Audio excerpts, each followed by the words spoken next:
സംഘടിതമായി ബലമുള്ള എല്ലാവരും ജനാധിപത്യ വിരുദ്ധരാണ്. അതിനൊന്നും ഒരു സംശയവും നമുക്ക് വേണ്ട. കോൺഗ്രസ് തന്നെ വല്ല ഗുണ്ടായിസത്തിന് വല്ല കുറവുണ്ടായിട്ടുണ്ടോ? അവിടെ ഇങ്ങനെ ആളുകളെ തല്ലിക്കൊന്നുകൊണ്ടിരുന്ന പ്രസ്ഥാനത്തിനെതിരായിട്ട് ഞാനൊക്കെ സമരം ചെയ്തിട്ടുള്ളതല്ലേ. കാശ്മീരൊക്കെ മരിച്ചു പോകുന്നത് അങ്ങനെയല്ലേ. അപ്പൊ അതുകൊണ്ട് തീർച്ചയായിട്ടും. അതൊന്നും നമുക്ക് ഒരു സംശയമൊന്നും വേണ്ട. എവിടെയാണോ ബലമുള്ള ഏത് വിഭാഗം ഒരു സംഘടിതമായിട്ടുണ്ടായാൽ അവര് മറ്റുള്ളവരെ ഉപദ്രവിക്കും. അത് അങ്ങനല്ലെന്ന് വിചാരിക്കണ്ട. ജനാധിപത്യം എന്ന് പറയുന്നത് അത്ര വലിയ ബലമില്ലാത്തവരായാലും അപ്പോഴാണ് കൂട്ടായ്മയെ പറ്റിയും സഹകരണത്തിനെ പറ്റിയൊക്കെ നമ്മൾ ആലോചിക്കുന്നത്. മുന്നണികൾ ഉണ്ടാകുന്നത് തന്നെയാണ് ശരി. ഏകകക്ഷി ഭരണം എന്ന് പറഞ്ഞാൽ ജനാധിപത്യ വിരുദ്ധമാണ്.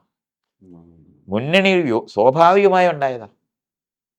അതുകൊണ്ട് ജനാധിപത്യത്തിന്റെ ലക്ഷണം എന്ന് പറയുന്നത് മുന്നണികളാണ്. അപ്പൊ അപ്പുറത്തിരിക്കുന്ന ആളിനെ കേൾക്കേണ്ടി വരും. ചർച്ച ചെയ്യേണ്ടി വരും. അല്ലെങ്കിൽ പിന്നെ നമ്മളെന്തിനാ രാജാവിനെ മാറ്റിയത്? ഒരാൾ ഒറ്റയ്ക്ക് ഉണ്ടായിരുന്നല്ലോ. പിന്നെന്തിനാണ് വെറുതെ പ്രിവി പേഴ്സും കൊടുത്ത് പെൻഷനും കൊടുത്ത് അവരെ പറഞ്ഞു വിട്ടത് എന്തിനാ?